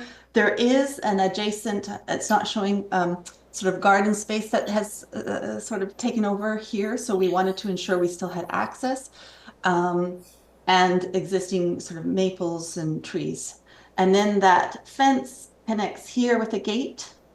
And then again, we pick up the fence off of the existing building over here, come along here and connect back into the new building. So the whole backyard is enclosed with a 1.8 meter high metal picket fence. So that will provide a lot of security and safety for the residents. Yet using the picket fence, we can still, there's still lots of permeability into the adjacent properties. Then, okay, moving around to the front, we have our street smaller because of the building being pulled forward, allowing for that generous common area in the back. And because of the underground parking, we have a little bit smaller space to work with, but all units have access to the street. And on the front, we have proposed a smaller front yard fence, like just over 1 meter height, the same style of fence, the black picket, and each unit has a gate. And we have tried to use trees to help give a sense of enclosure to those spaces and fully planted all along that northeasterly edge of the building. We have also the short-term bike parking, a few spaces at the front door, and then we have more spaces over here under this overhang that can be accessed along this side walkway. So there is ability to move throughout the whole site, all the way around, and then through the building. And I just want to, I'm sure you've seen in the package that we have included, you can see from the planting plan, the sort of generous layers of plants and the mix of plants. Even on this northeast side of the building, I have kept it very evergreen, but we have included red flowering columbine at, in the low areas here at each entrances. So we've been conscientious of including a variety of plants for texture, smell, scent, and yearly interest. So I'll end it there, and I'm happy to answer any questions. And I'll stop sharing. There we go. I just want to make sure that everybody understands that the adjacent building that we've been talking about, that's called Corlett Place, off of Comox Avenue, is actually owned and operated by Colinas Housing Society. Thus is why we're sort of amalgamating their sort of backyard sort of experience with this new development to enhance it even more and create a larger area that both facilities can partake in and enjoy. Great. Well, thank you for that presentation. That's good. Okay. Jonathan, you want to start? Yeah, I can start. Yeah, I guess thanks, Kate, for referencing my previous comment. Yeah, I don't think any of them stuck around, but yeah, so hopefully they don't get confused and take the wrong direction from what I said. Yeah, because there are a lot of non-native species here, but it's a more urban condition where fully native palette wouldn't necessarily do well, but it just, yeah, you have a more complex plant palette here. So I think in total there's more native species variety in this, even though you're not sticking to all native. So I guess it kind of goes to show what I saw lacking in the last one in terms of native species. But anyways, thanks for bringing that up. Yeah, so I'll be more brief.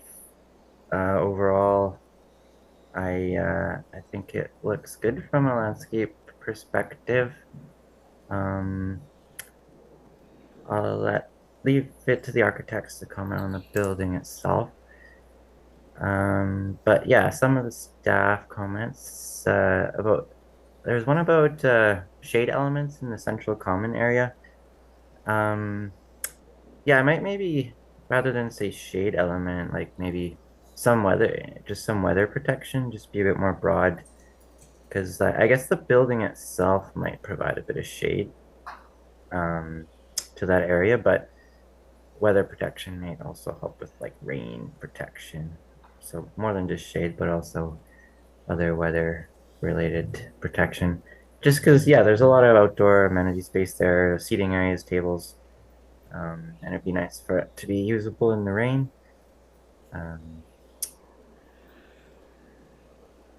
There was a city comment about traditional heritage planting. I don't know exactly what that means. Like, I don't know if Nanaimo has some heritage plant species from the neighborhood. I am not too familiar with that, but I do think the planting plan as it's shown would look nice. So I don't know if you really need to change it to incorporate more heritage elements. I guess if you do, as long as it complements the building. I mean, if the building isn't really that, the building architecture isn't really that heritage inspired, then a heritage landscape might not really be appropriate. So I don't know. I think the landscape as it is would look good. Yeah, I think in the design rationale, it mentioned that the development is for seniors and families. So I'm not sure if it's maybe more senior versus family, but like, I guess if there was more families living here, maybe some play elements in the amenity space could be helpful. I think there is a school nearby with a playground, so maybe that's not critical, but if this development was maybe more senior focused, then play elements wouldn't necessarily be as needed. But just something to think about, I guess, considering the playground at the school and if there are more younger kids living here. Think about Perhaps the applicant can just clarify that, because I think the present buildings are all senior. It was my understanding. Is it changing? It's going to be families with children in there as well? Andrea can answer that. Okay. Good evening. Thank you for letting us speak this evening. I'll answer both pieces actually. The lack of playground equipment is quite specific. There will be small families in this, but one of the best playgrounds anywhere, which helps integrate the residents into the community, is right across the street. And so to really have people engage with the community that's right there, that was actually quite deliberate by design. That was part of our rationale. There will be a number of seniors, partly because of the access to everything in that location, but it will be a really, we anticipate it being quite a mix of small families, singles, couples, seniors. It's going to be a really vibrant community, and that's sort of the intention, that we can touch and allow something for everyone. Okay. Thanks for clarifying that. Yeah. Yeah, thanks for clarifying that. Yeah, because if there's a playground nearby, it's not so important to have one on site. Another thing I was thinking about, like I see, it looks like in the air photo, the residents are kind of doing maybe integrating with the adjacent landscape on like the railway track property. I was just thinking maybe in this plan, like something more interactive, like getting seniors to stay active, maybe like if they want to have some freedom to grow some plants in a planter. But it looks like maybe they're already doing that in the adjacent property, so that's not necessary in your plan. The adjacent properties actually are not owned by Bolinas. And I think we've searched high and wide to find out exactly who owns that property. But the residents of Corlett Place that are there now, as well as the residents that are on Prideaux there, they enjoy the use of that space, and we're not trying to disturb it very much because it's not owned by Bolinas and we can't affect that land at all. So Yeah. that's We why do take care of there's a property though. Pardon? We do take care of that property. Yeah. Our landscape team does take care of all the roses and prunes, everything, and fertilizes, and we've taken care of it, as did the previous owners of the properties that we took over, the previous society for the previous 50 years. They did the same thing. Yeah, so I guess my comment related to that, I guess that adjacent property is maybe providing some of that interactive elements where they have some freedom to shape the landscape a bit, but I guess depending on what happens with that adjacent property in the future, maybe that would disappear. So, I guess it's not guaranteed to be there forever. So, but like as of now, I think if that's being provided elsewhere, you don't necessarily need that on your development. But yeah, if that adjacent property changed and you lost that, maybe the residents would want, and maybe in the future you'd have to make some adjustments to your landscape on site. But for now, it's probably fine. So there's like your backyard area it looks like a pretty nice experiential garden to walk through. So, I guess that'll probably work well for now. Maybe in the future, if you lose that function on the adjacent property, you might change things a bit depending on what the residents want. But for now, it looks fine. And it's nice to have those gates there to maintain access. Maybe in the future there'll be a multi-use path along the railway. You never know. So it'd be good to have the possibility for that connection there in the future. The variances, I think the front yard setback variance is probably like a good thing because it's gonna create more of that street wall, bring more life to the street. So yeah, I think that's a good variance. Probably an improvement over following the zoning exactly. The parking variance, it seems like a lot. It's kind of like half almost parking, but it looks like you've done a traffic study. So as long as the traffic study is showing that's all you need, then I guess I'll just trust the traffic professionals on that. So I won't claim to know more than them. So overall, looks like a good development. Thank you for the presentation. Thank you. Great, thanks, Jonathan. Hillary? Thank you. Maybe could I just ask a functional question about whether the people who currently live there will have the option to return to the building at the same rent level that they're currently living there at? Actually, potentially they'll be able to live there for less, because where they're living now, none of those buildings are subsidized. 70% of this building will be subsidized housing. Okay, fantastic. And then while this is happening, they have ability to move maybe even to a different Bolinas property and then move back into the building? Those are all possibilities, absolutely. We go tenant by tenant, so we sit down and make a plan for each tenant based on what they need. Okay, thank you. I really appreciate that. I asked that certainly from just a general interest in how that works for current buildings and tenant rights, but also because I have lived on the street before and I'm very familiar with this neighborhood and with these buildings and sort of the people who live there and how they live there now. So I appreciate that clarification. I think this is an exciting project for sure. Yes, these buildings are old and we absolutely need more affordable housing. So thank you so much for bringing this project forward and for doing this work. I think it seems well thought out in terms of the mix of units. Yes, we'll have families in there. You don't have any 3-bedroom units, so it's, the 2-bedroom units can work. Certainly, I've shared a room with siblings and things like that. So, yeah, I get how that works, and you just want any affordable place to live. So that is great. For the parking up top, I noticed that there's no accessible parking spaces up top, and I do think that will be potentially an important addition for the surface parking spots, both for people visiting. I know there's lots of personal support workers who often come and are picking up clients for appointments and things like that. So the ability to have some accessible parking spaces, I think, is very important. Is there, I noticed there's no sort of designated smoking area on site, or I know current tenants sit on sort of the planter edges along the front of the building, and I don't know if that can be thought about. We have all of our properties are non-smoking. We've had many fires in units. We have tenants that leave in some of our older units because the smoke from secondhand smoke in other units is just deadly to their health. For the health and well-being of staff and everyone that lives there, all our properties are smoke-free.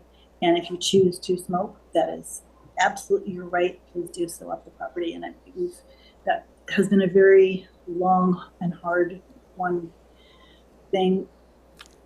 We're really trying to foster the health and well-being of everybody that works and lives on our properties. And smoking is just one of those things that if you want to smoke, this isn't a good place to live.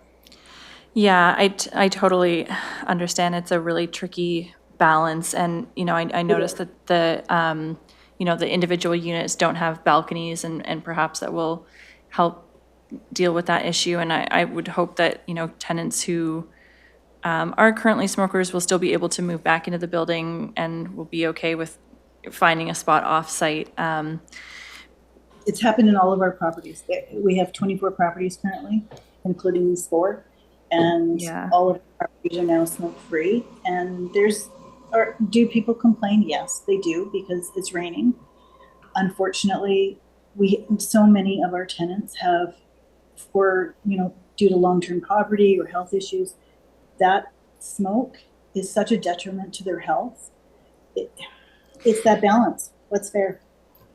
For sure. And I think, it's obviously something you've taken a lot of consideration around. So I appreciate being able to raise it and ask questions about it and understand the rationale for this direction. I was wondering about the sort of outdoor amenity space for, if there are young kids, but yes, there's the school across the street with the grassy field, and then just at the bottom of the hill is Maffeo Sutton Park. So and Bowen Park is even closer. Yes, Bowen is relatively close as well. It's closer to the Maffeo Sutton, actually, and it's a beautiful, fabulous park. So it's parking around anywhere. So, and we're very lucky. We've got a great location here. Totally, yeah. So I think, overall, I like the look of the building and a lot of attention to detail with the outdoor planting plan. And I think, the parking variance is big, and you've got a lot of bike storage, but I think you're planning for the future of the kind of city we're working on building. So I appreciate you bringing this forward and look forward to the rest of the panel's comments. Thanks so much. Yeah, just to respond a little bit, I think the city's desire of the street frontage, or what they call the cross sections, can be a bit of a multimodal pathway that's in front of the building. Okay. So that's going to encourage the cycling bit. As far as placing more additional accessible parking stalls on the surface, as you could tell, we're sort of landlocked and trying to eke out as many parking stalls as we can get out of the piece of property. If we were to add an accessible stall up on the street, we would have to reduce the amount of parking that we currently have by another stall, because they're larger and we need more space for the accessible stall. Not that we don't want to do it, we can do it still, but it will reduce the count by another one. having said that, the civil engineering department also has asked for in front of the building to have street parking, so that is also available for people to be able to access the building and drop off and pick up as well. Yeah, I wonder if there's a way to designate like some of that street parking to be like accessible spaces. But definitely understand that it makes it tricky to be able to incorporate that. Well, I guess that's a question for Christine. If the city can actually designate one or two of those spots specifically for drop off, loading, and picking up people, and so on and so forth. Mm-hmm. And that would be something that we would look at through the building permit submission. So through DSAs or design stage acceptance. And so that's where your cross section would be designed. And certainly if there's any of that discussion, it would be a time of building permit. Cool. Okay. Awesome. Thank you again for Bolinas for your work on this and for the designers. Great. Thanks, Hillary. Alex, would you like to go? Sure. Thank you for the presentation. It was nice. I'm not gonna get too technical. I like the building. I think it's like a nice contemporary design. I like how you broke the building up into two kind of distinct, like it's not just one straight line building. I like how in the back you have kind of like that courtyard. It's communal. It allows for people to interact with each other. The landscaping looks nice. I like how you added a vertical shading element. I think that's pretty interesting and should help with keeping things cool in the hot summer months. When it comes to the parking variance that was proposed from 125 to 68 parking spaces. I understand you're constrained because it's a smaller site. Just curious, have you considered like doing a car share, or is that possible? I know there's like a Moto parking, there's a single Moto parking space like in that neighborhood, just like a couple blocks away. But so if they're already in the area, maybe they'd be interested in. We've approached them several times, and they said as soon as we get more density, sure. Really? So Okay. That's something we're looking at in all our sites as much as possible. It's also partly, and I don't know if I'm stepping in here, the composition of many of our tenants, especially in our downtown area. Many of them don't drive, either because they can't or shouldn't, and we don't want them to be driving, or they choose not to because they want to either take public transit or bike. So we're really encouraging those tenants, and we have many, many tenants like that. So as we move forward, hence the numerous bike stalls, and it's a very, very walkable area right into town. So there's a lot of thought behind that variance, not just the fact that we are indeed landlocked, but the numerous amounts of tenants that all our deep subsidy tenants, none of them will have vehicles, and that's 20% right there of the tenants. Yeah, that makes sense. And the proximity to downtown, like it is a very walkable part of Nanaimo for sure. So yeah, thanks for sharing that. I think that's it for me. Yeah, I think it's a nice design. I think it looks good. Great, thank you, Alex.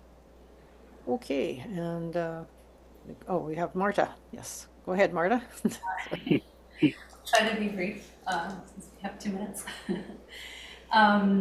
So first of all, thank you very much for the wonderful design. I love the frames and how they break up the building into many pieces. I am in love with the copper. It's such a nice break from the cementitious panels.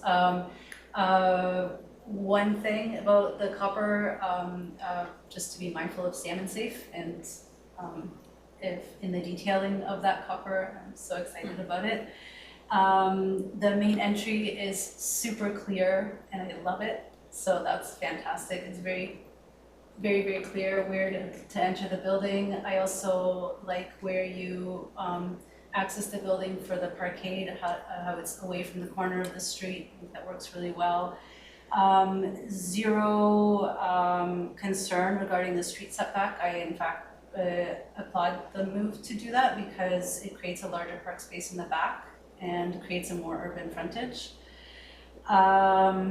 Also, zero concern regarding the old city look. I think just behind to the northwest of the building, there seems to be a 9-story building that's either coming up or being renovated, not sure. 7-story. So the height makes a lot of sense for that location. And the parking reduction also because of the connection to the urban fabric and the busing and everything else in the low income. I think it totally makes sense. A couple comments. The roof on just above the 6th floor, it feels a little heavy, the white roof edge. Maybe to end it at the building face and then do either like a shade or taper it so that it comes to a kind of a sharper point would be nice. Or even let some light in and maybe make it a trellis from on the balcony side of things. The corridors, I really appreciated how when you come off the elevators, you have an immediate view to the exterior, which the views are beautiful. And to the south, we have a view. To the north, there's also an opportunity to create a view of the water if you pull the HRV room into that little A1 studio unit, which there is no room to actually squeeze that unit any further. And brings me to my next point where I think the corner would be really well suited for the 2-bedroom unit. Maybe switch one of the inner 2 bedrooms to the corner, and that way you can make better use of that corner and have another window, which from what I can see won't really affect your frame in any way.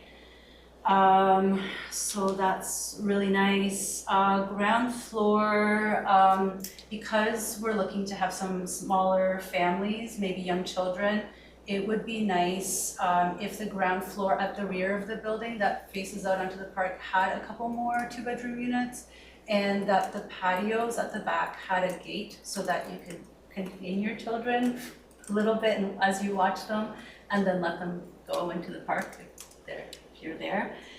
And that's pretty much it. I love the choice of form and palette. The palette is gorgeous. And yeah, I applaud the whole team for putting this together, including landscape. Thank you. Just, you might be in luck that little HRV room might disappear. That was put in place as an anticipation from years past where we did require a common HRV room. I think a lot of the projects have gone to individual HRVs within the suites, so that reduces all the ductwork in the corridor and access into each suite, which is probably 3 access panels, and then you've got dampers and all that rest of that stuff. So it's simplified. So if that's gone, we'll have a window there for sure. Yeah, and just in terms of creating value for the client, because it is everything costs so much to build nowadays, and we're building low-income housing, and it's such a wonderful project. Like putting units on the corner where you're taking advantage of the extra windows and creating more value for those units. And the studios can be fine in the middle, but those two bedrooms are great on corners. I think it really benefits in terms of the, I guess, pro forma of the project and everything else like that. So anyway, thank you. We could absolutely look at that. Thank you. Great, thank you, Marta. Okay. Yeah, I'll just have a look at my comments here. First of all, I really appreciate seeing a housing project coming in here for all ages and not just seniors. Like, we've got a lot of senior stuff. I appreciate that. And sometimes we're always sort of ghettoizing age groups and categories in our society. So it's really nice to see sort of a mixed building, which is wonderful. And it's a very handsome building. I think the form and character work really well there. It's a strange little block and area there with buildings from all different periods of time. And so I think what this building would be, it'll be really sort of iconic in that corner and really help to brighten it up and bring some consistency to it. And I really do like how you're working in the Corlett Place building in with that building and combining them through the yard, the outdoor space in the back. Really like the form and character of the sort of the staggering you did of the building and the different staggering of the windows and different features on the exterior are wonderful. Yeah, and the only thing that sort of stood out for me again was the parapet. Now it might be the renderings. It's making that, it looks a little wide, even if it's narrowed down or something. It's just really sort of standing out as too strong, but I understand why you're not using the dark color there, because it just ends up framing everything, right? I also thought it's quite sort of stunning the way you've got that entrance with that sort of wall that you've put in there with the square, but I'm wondering if, I was looking at it and wondered if you considered actually using that open space for an artwork, like a cut steel silhouetted pattern thing, something like some sort of design might, because as it is, I think it looks a little bit superfluous. It's grand, it's there, you know where the entrance is, but I'm looking at that big hole and thinking, what could go there? And I'm an art historian, that's my background. So I'm kind of looking at it and thinking, well, that would be great for one of those steel cut designs. Something there might be kind of really quite striking. And again, and Kate, I just love what you're doing with the garden, but I'm going to add one thing here. I lived here 30 years ago, and those buildings there were probably, I think you mentioned, Andrea, maybe 50 years old. When I lived here before, there was a place called Carlin Rose Garden there, and the public was invited to walk in there. There was even a sign on one of the buildings, and you could walk up the driveway, and there was a gazebo with a whole display of different kinds of varieties of fuchsia. And then you walk and past that, and the whole backyard was rose gardens, and they were beautifully kept. And I was really disappointed when I moved here permanently in 2011. I took my partner and said, "You got to go see this rose garden." I walked down there, and it's really declined. There's not much there anymore, which is really unfortunate. I'm not sure how it started or why it was called that or who looked after it. I'm assuming the residents in the building looked after it. Well, as we understand, if you're looking for a bit of an explanation, I don't know much, but the society that had Corlett and all those walk-ups prior, it was a 50-year-old society in 2018 when we took them over, and they had been taking care of it, and I'd seen pictures. There's been many weddings in that garden. All those rose bushes are still there. We take care of all the rose bushes, but a lot of the bunnies and the deers and all the vagrants that come through it has taken a lot of heat. I would love to actually put an MK corral around it and get it back to its old life, because it's absolutely stunning, and those roses are ancient, and they smell, every one of them smells like candy. They're amazing. So Kate, I didn't see any roses on your palette, and I'm just wondering, as a kind of reminder of what was there, even one little area, something that is kind of a commemorative spot for those roses. I do have the Nootka rose, and I did situate it along that border edge. So I'm referencing our natural heritage of what would have grown there prior to that kind of intervention. I'm a little reluctant because of the care that roses need, and that this is this society, like the maintenance is an important part of what we do and how we design the space, that we have to really consider that. But even just one little, little courtyard. Lots of courtyards. I don't expect that whole. I don't know how they made that. That was a lot of rose gardens in the past. That whole backyard was roses and different varieties, and they had them labeled, and it was amazing.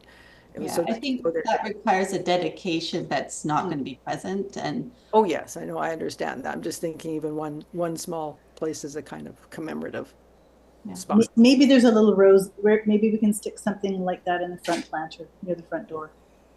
Yeah, Yes, who knows? Anyway, I'm going to put that as a recommendation. Consider commemorating the history of that rose garden in some. Marie and I know each other, so I just want to say that too. Okay. That would be my one recommendation there, and consider an art maybe in that entrance panel. So that would be great. Okay, so I don't think we have quite as many recommendations as last time, but let's have a look at these. So I have considered some weather protection in the common area. Consider having accessible parking in the visitor area, and I would put and/or working with the city to designate accessible parking in front of the building. I would add that. Either or. I think if you're pressed for space, the front of the building actually might be better than the one like where you've got your visiting parker located. They'd have to, if somebody's in a wheelchair, they're gonna have to push them all the way around to the entrance. Something in front of the building would probably be more appropriate, actually. Now, I think, Marta, you mentioned something about the parapet as well. You just use different terms, and I'm sort of stretching to find a way to propose a recommendation. So if you could give me some wording, that would be really helpful. I think Selena was catching everything, actually. I heard her. I saw her listening. But just slimming down the roof edge. That's pretty much it. Slimming down the roof edge? Yes. Yeah. Oh, and then I understand. It's the overhang. It's a bit deep. It's a bit right? thick. yeah. We can definitely do that. Yeah, I need something for the minutes because it's got to go in the minutes. That's why I'm asking for some phrasing here, so that makes sense to everybody.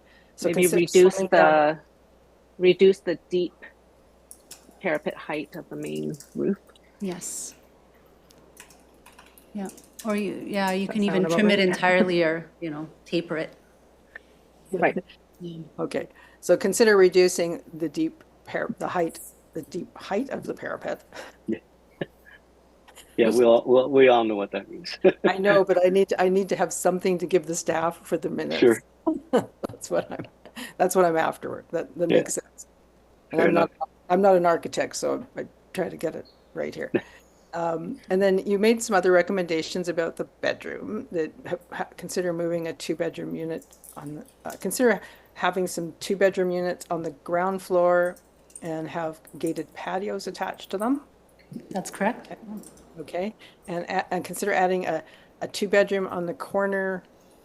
I missed that. Yeah, so swapping the Studio A1 on the corner with a 2-bedroom that's adjacent anyway, so just kind of flipping them.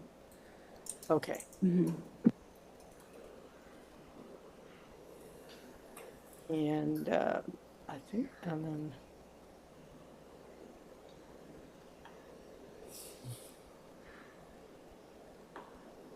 artwork for the entrance feature, I'll call it. It's an open canvas. It's an open canvas. There you go. Yes, and consider a commemorative rose garden. Really? Consider some roses in one area of the garden. But may I just say one more thing about this, because it really is difficult for me. Yes. I've included our native rose, and it has a lot of meaning, and it provides a lot to those that occupied this land prior to us. And I think I would be more interested in having a plaque or something that talked about it than actually putting in a plant that is a colonial plant, that's a settler plant, instead of using our native rose. Well, you could still have the native rose and a settler because they both live there. But is that okay? That doesn't matter. But anyway, any case, it is. You guys are the design advisory panel, and I'm sorry. I'm just trying to rationalize from my landscape architecture practice why I don't want to put a rose. Well, I'm going to support you, Kate, because I can tell you, if it doesn't get destroyed by kids, it's going to get there. Roses are extremely difficult, as people here know. They're difficult to keep, and they're a lot of maintenance. And for high maintenance plants to be on a on a property like this can be very, very challenging. So I would hate to see it die. Let me put it to you that way.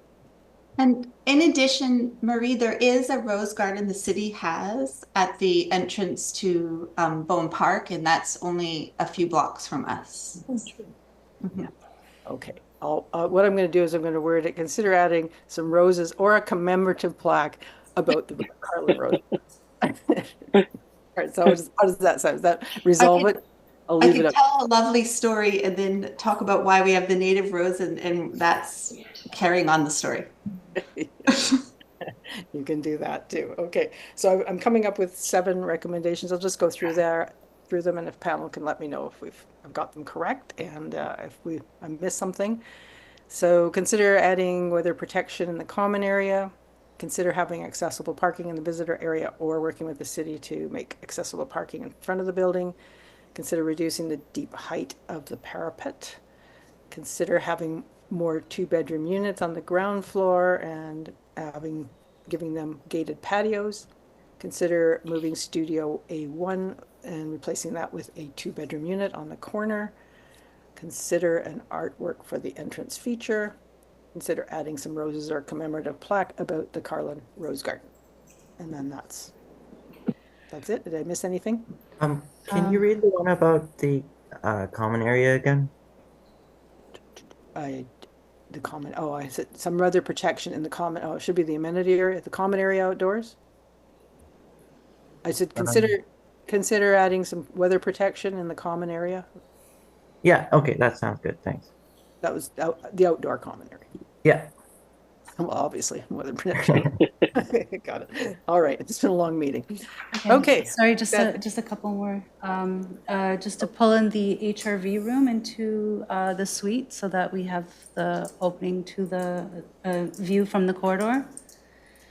The room into the suite. To have view out the north corridor. View out the north corridor. Okay. Yeah. To just consider salmon safe for detailing moving forward. Consider, sorry, what? Salmon safe. It's just a guideline for keeping our waters good for fish, just with using copper, you have to be a little bit more mindful. But it's an excellent material. Otherwise, we just have to be careful. Consider using, say that again? Just reference salmon safe. Document. Salmon safe. Oh, I thought you were saying damn safe. Okay. Salmon safe. Yes. Salmon safe. Yes, that's right. And on the copper material? Yes, just in the detailing of the copper material. I don't mean get rid of it. It's lovely. I just detail of the copper. Okay. Mm-hmm. Oh, and if there could be a little bit of variability on the upper floor, just that strip of white, if there could be any little bit of variability, that would be good too.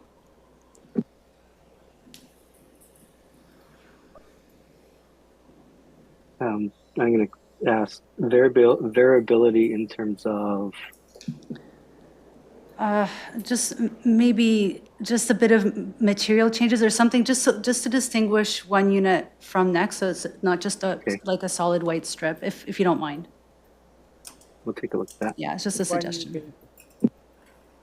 We're trying to make that top floor disappear as best we can, versus bringing attention to it. In finish on the upper floor. And also, I guess we don't really want to take away, because there's a lot happening between the second and the fourth with the copper metal panels and then the dark frame. So the idea was to keep kind of the bottom plain and then the top also a little bit simpler, so we don't overwhelm. So I'm just gonna. Yeah, I agree with that sentiment as well. You don't want to overwhelm what's happening in the center, which is lovely. Yeah, which is just sorry. Yeah, we'll leave it. Open so that you're. Yeah, these aren't hard and fast. We don't want to tell you how to do your design, but give you some suggestions there. That's. No, we do appreciate that. Thank you. Thank you. Okay, so Marta, have we got it all now? Yes, please. Yeah, thank you. So I have 10 now, 10 recommendations. So do you want me to go through them again, or is everybody good with that? And I wasn't hearing anything against the variances, so if everybody's okay with the recommendations, if I can get a motion to accept the proposal as presented with those recommendations and support for the variances. Jonathan, seconder Marta, all in favor? Great. Okay, well, thanks for coming in this evening and waiting so long and your patience, and great proposal. And we'll look forward to seeing that whole street changing over there. It's great. Thank you very much. Thank you. Bye. Okay, I don't think we have any other business, folks. We can have a motion to adjourn. Or did you have another agenda item you added or something? We did that at the beginning. I was introducing. Oh, sorry.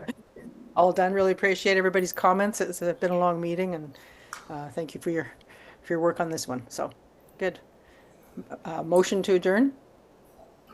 Jonathan, seconder. Alex, all in favor? Good. Okay. See you guys next time. Bye. Thank you. Bye.